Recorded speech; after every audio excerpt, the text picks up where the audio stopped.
বন্ধুরা, দিন যতই যাচ্ছে বাংলাদেশের সামরিক শক্তিতে ততই বেশি শক্তিশালী হচ্ছে। বর্তমানে বাংলাদেশের প্রধান উপদেষ্টা ডক্টর মোহাম্মদ ইউনূস বাংলাদেশের সামরিক শক্তির বৃদ্ধিতে ব্যাপকভাবে কাজ করছেন। বিশেষ করে বাংলাদেশের সামরিক শক্তি এবছর আগের চেয়ে আরও 2 ধাপ এগিয়েছে, অর্থাৎ বাংলাদেশ আরও বেশি শক্তিশালী হয়ে গেছে। যেখানে গত বছর গ্লোবাল ফায়ার পাওয়ার র্যাঙ্কিং অনুযায়ী বাংলাদেশ সামরিক শক্তির অবস্থান ছিল 37তম, এবার বাংলাদেশ সামরিক শক্তিতে পৃথিবীর 35তম শক্তিশালী দেশে পরিণত হয়েছে, অর্থাৎ বাংলাদেশ র্যাঙ্কিংয়ে এবার পৃথিবীর মধ্যে 35তম। আর এবার মিয়ানমারকেও পিছনে ফেলেছে বাংলাদেশ। মিয়ানমারের বর্তমান অবস্থান 37তম, অর্থাৎ মিয়ানমারের চেয়ে 2 গুণ বেশি শক্তিশালী হয়ে গেছে বাংলাদেশ। এমনকি কিছু কিছু ক্ষেত্রেও এবার সবকিছুর সূচকে ভারতকেও পেছনে ফেলেছে বাংলাদেশ। 2025 সালে এসে বাংলাদেশ কতটা শক্তিশালী রাষ্ট্র হলো এবং বাংলাদেশের সামরিক শক্তি কতটা বৃদ্ধি পেয়েছে এবং নতুন কী কী অস্ত্র যুক্ত হয়েছে বাংলাদেশ সামরিক শক্তির বহরে, সে সম্পর্কে আলোচনা করা হবে আজকের এই ভিডিওতে।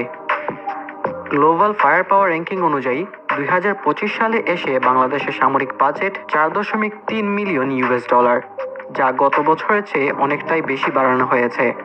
এবং 2025 সালে এসে বাংলাদেশের হাতে টোটাল অ্যাক্টিভ সোলজার রয়েছে 1,63,000। এই বছরে মাত্র 3,000 সৈন্য বাড়ানো হয়েছে বাংলাদেশের বহরে, যেখানে গত বছর ছিল 1,60,000 আর এই বছর 1,63,000।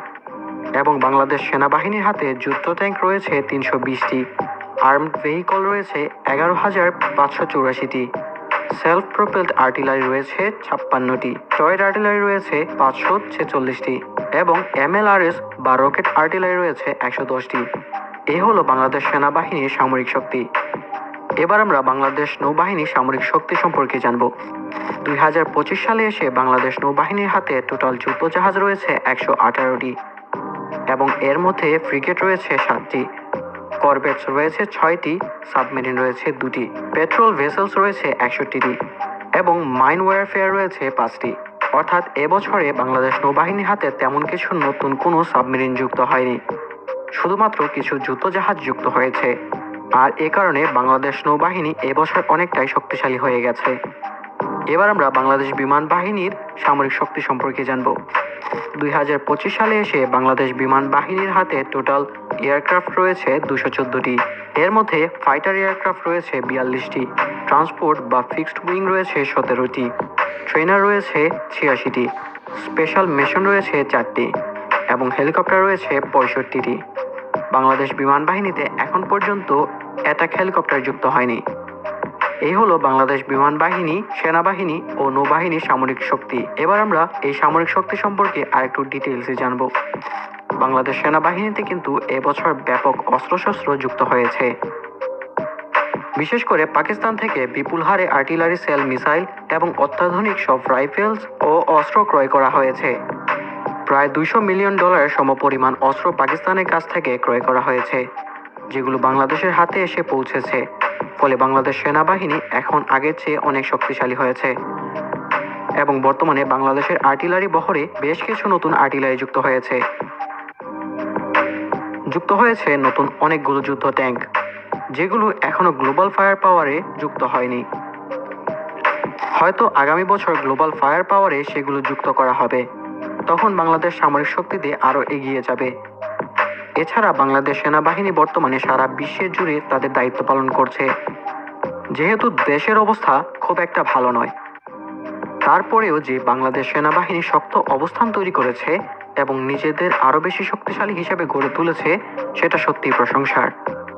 যেখানে সরকার পতন ঘটলে বা দেশের কোনো সমস্যা হলে সামরিক শক্তি দুর্বল হয়ে যায়, সেখানে বাংলাদেশ হয়েছে আরও বেশি শক্তিশালী।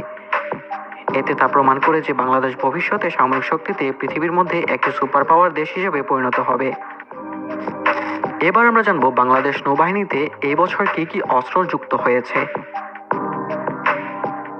2025 সালে এসেও কিন্তু বাংলাদেশ নৌবাহিনীতে ব্যাপক হারে অস্ত্র যুক্ত হয়েছে। বিশেষ করে বেশ কিছু পেট্রোল ক্রাফট এবং বেশ কিছু মিসাইল যুক্ত হয়েছে। এবং বাংলাদেশ নৌবাহিনী নিজ দক্ষতায় এবার বাংলাদেশেই অ্যাটাক ড্রোন তৈরি করতে সক্ষম হয়েছে। এবং বাংলাদেশ নৌবাহিনী কি কি ধরনের ড্রোন তৈরি করেছে সেই সম্পর্কে ভিডিও চাইলে আমাদেরকে কমেন্টে জানাতে পারেন। বাংলাদেশ নৌবাহিনী এবার সামরিক শক্তিতে বেশ অনেকটাই শক্তিশালী হয়ে গেছে। এবার আমরা জানব বাংলাদেশ বিমান বাহিনীতে কি কি অস্ত্র যুক্ত হয়েছে। যদিও এখন পর্যন্ত বাংলাদেশ বিমান বাহিনীতে নতুন কোনো অ্যাটাক ফাইটার জেট যুক্ত হয়নি, তারপরও বলা যায় আগামী কয়েক মাসের মধ্যেই বাংলাদেশ বিমান বাহিনীর বহরে নতুন নতুন ফাইটার জেট যুক্ত হবে। বিশেষ করে চীনের জে-10C ক্রয়ের হয়তো ডিল ফাইনাল হয়ে গেছে। কিছুদিনের মধ্যেই হয়তো চীনের জে-10C যুদ্ধবিমান বাংলাদেশের বহরে ঢুকবে। তখন বাংলাদেশ বিমান বাহিনী আরও শক্তিশালী হয়ে যাবে। শুধু তাই নয়, আমাদের আরও কিছু আমেরিকা থেকে বেশ কয়েকটি হেলিকপ্টারও ক্রয় করা হয়েছে, যেগুলো কিন্তু বাংলাদেশ বিমান বাহিনীর বহরে যুক্ত হবে। আর অ্যাটাক হেলিকপ্টার যুদ্ধক্ষেত্রে কতটা ভয়ঙ্কর রূপ ধারণ করে তা আপনারা সকলেই জানেন। বলা হয়ে থাকে যে একটি অ্যাটাক হেলিকপ্টার 10টি যুদ্ধ ট্যাঙ্কের সমান। আর এরকম যদি 8 থেকে 10টি অ্যাটাক হেলিকপ্টার বাংলাদেশের যুদ্ধবহরে যুক্ত হয়, তাহলে বাংলাদেশ সামরিক শক্তি